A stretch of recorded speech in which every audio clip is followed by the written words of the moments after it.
আৰু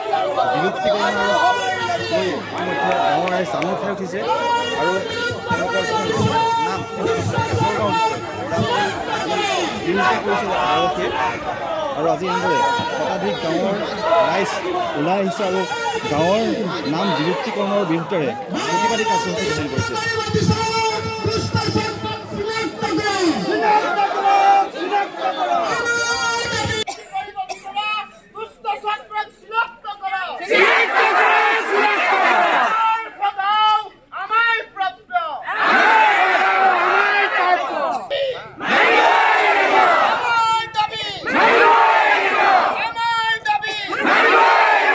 হয়, আজি আমি পুকপৰা ৰাজগাঁৱৰ ৰাইজ দক্ষিণ কলাবাৰী মাছমজিয়া একত্ৰিত হৈছোঁ যে পুকপৰা ৰাজগাঁৱৰ নামটো বিলুপ্তকৰণ কৰি খাটৰ গাঁৱৰ লগত চামিল কৰিব বিচৰা হৈছে।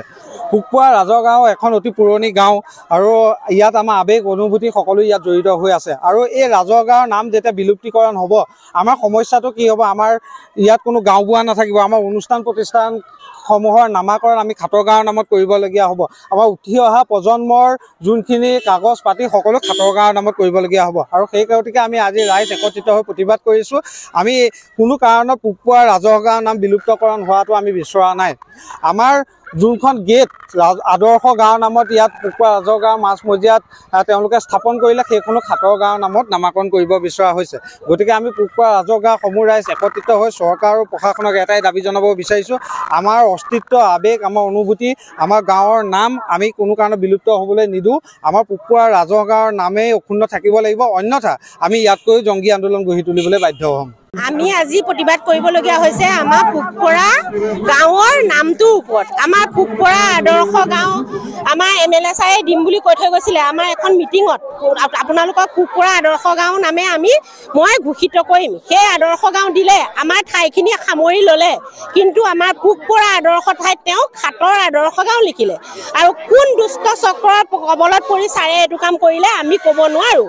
আমাক আমাৰ পুকপৰা আদৰ্শ গাঁও লাগিব।